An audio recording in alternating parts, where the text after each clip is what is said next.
তো শয়তান is a well executed and well made remade Bollywood has done since a very long time। কারণ আমি বলছি, দেখুন 2 ঘন্টা 15 মিনিটের এই সিনেমা পুরো টান এবং plot point to plot point move করে, বেশি ডাইভার্ট করে না, almost frame to frame remake, খুব বেশি লটারিং করেনি, যেইটুকু লটারিং করেছে সেগুলো অলসো ওয়েল এক্সিকিউটেড। তো স্টোরির ব্যাপারে আমি যদি বলি, আপনার ট্রেলারে যেটা দেখেছেন ওটাই স্টোরি, যে ওরা ফার্ম হাউসে এসছে অজয় দেবগনের ফ্যামিলিটা। মাধবন এসে বলে যে আমার ফোনের চার্জ ফুরিয়ে গেছে, আমি আমার মেয়েদের ফোন করতে পারছি না, আপনি কি হেল্প করবেন? তো অজয় দেবগন বলে হ্যাঁ আসুন, চার্জ দিয়ে দিন। এবং তারপর আস্তে আস্তে ওর সিনিস্টার, মানে ওর যে দুষ্ট দিকটা রয়েছে সেটা আস্তে আস্তে রিভিল হয়। এবং ফার্স্ট হাফটা মেইনলি দেখাচ্ছে ও বশীকরণটা কীভাবে করছে, বশীকরণের এফেক্টটা কীভাবে এক্সিকিউট হচ্ছে, এবং সেকেন্ড হাফে ও কে কী কারণ ও এরকম কাদের সাথে করেছে, এবং অজয় দেবগন ওকে বাঁচাতে পারে কি পারে না, সেই নিয়ে হচ্ছে সেকেন্ড হাফটা। তো দেখুন, পজিটিভ দিক নেগেটিভ দিক এখানে আমি সবসময় বলি যে আপনার হিরোর সাথে সাপোর্টিং ক্যারেক্টারের বন্ডিং এবং ইমোশন যত ভালোভাবে দেখাতে পারবেন তত ভালো আপনার স্টোরিটা ডেভেলপ করতে পারবে। এবং ভিলেনকে আপনি যত স্ট্রং দেখাতে পারবেন, তখন যখন ক্লাইম্যাক্সে হিরো গিয়ে ভিলেনকে ডিফিট করবে সেই জিনিসটা আরও ভালোভাবে ফুটে উঠবে, অডিয়েন্স আরও বেশি রুট করতে পারবে। এবং দুটো জিনিস এখানে খুব ভালোভাবে দেখিয়েছে। অজয় দেবগনের ফ্যামিলির সাথে বন্ডিং সেটা খুব ভালোভাবে দেখিয়েছে, এবং মাধবনকে খুব স্ট্রংলি এখানে পোর্ট্রে করানো হয়েছে।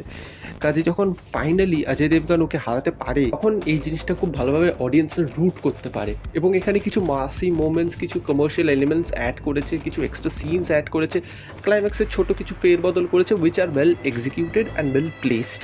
এবং একটা ছোটো পোস্ট ক্রেডিট সিন রয়েছে, আপনারা সেটা না দেখে হট করে চলে যাবেন না যে ক্রেডিট রোল হয়ে যাচ্ছে, চলো পোস্ট ক্রেডিট সিনটা দেখে যান, ভাল লাগবে, ইউ উইল বি এন্টারটেইনড। এটা তো ভালো দিক। এবং সেকেন্ড ভালো দিক, মোস্ট ওটাকে এক নম্বরে রাখা উচিত ছিল ইজ মাধবন এখানে ওভার দ্য টপ গিয়ে বেশ একটা পারফরমেন্স দিয়েছে, এবং সেটা বেশ ভালোভাবে করেছে। এবং কিছু ওভার দ্য টপ পারফরমেন্সে কিছু ক্যারেক্টারিস্টিক ট্রেটস এনেছে, সেগুলো খুব ওয়েল এক্সিকিউট করেছে, এবং বিকাশ বেলোকে খুব ভালোভাবে ইউজও করেছে। আমার মনে হচ্ছে মাধবনের সালা খারুজ দেখে আমার মনে হয়েছিল he can do a negative role which he generally doesn't do it much.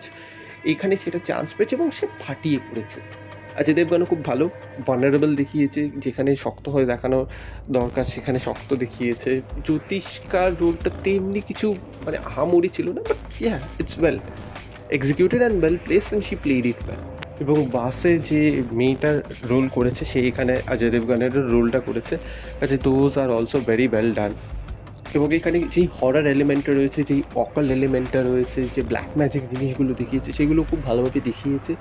এবং মাধবনের যে লেয়ারটা রয়েছে, মাধবনের যে দুর্গটা রয়েছে সেটাও খুব well lit and very well design and very well shot. এবং এই পুরো সিনেমাটার একটা ইরি ডার্ক গ্লুমি একটা হন্টেড অ্যাটমসফিয়ার তৈরি করেছে, যে কালার, লাইট এবং ক্যামেরা ওয়ার্ক দিয়ে এবং ব্যাকগ্রাউন্ড মিউজিক দিয়ে, সেটাও খুব ভালো এবং সেটা খুব এফেক্টিভ। সেটা এই সিনেমা ওয়াচিং এক্সপিরিয়েন্সটাকে খুব ভালোভাবে এনহ্যান্স করে। তো আমি তো হাইলি রেকমেন্ড করবো, আপনারা যদি এই সিনেমাটা দেখতে চান, একটা ভালো হরর মুভি এক্সপিরিয়েন্স করতে চান মেড বাই বলিউড, খুবই ভালো, ভেরি ওয়েল এক্সিকিউটেড, যদিও রিমেক, আপনারা যান নির্দ্বিধায় শয়তান দেখুন থিয়েটারে। কারণ এর যে অ্যাটমসফিয়ারটা রয়েছে এবং যে সারাউন্ড সিস্টেমটাকে এটা ডেভেলপ করছে সেটা আপনি বেস্ট এক্সপিরিয়েন্স করবে হলেই।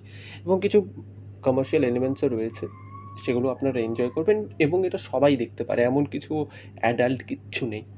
তো আপনার নির্দ্বিধায় যান, উইকেন্ডে যান, এনজয় করুন Shaitaan at theatres near you. Highly recommended. তো এই ছিল আমার রিভিউ, দেখা হচ্ছে পরের ভিডিওতে। Thank you, tata, bye by.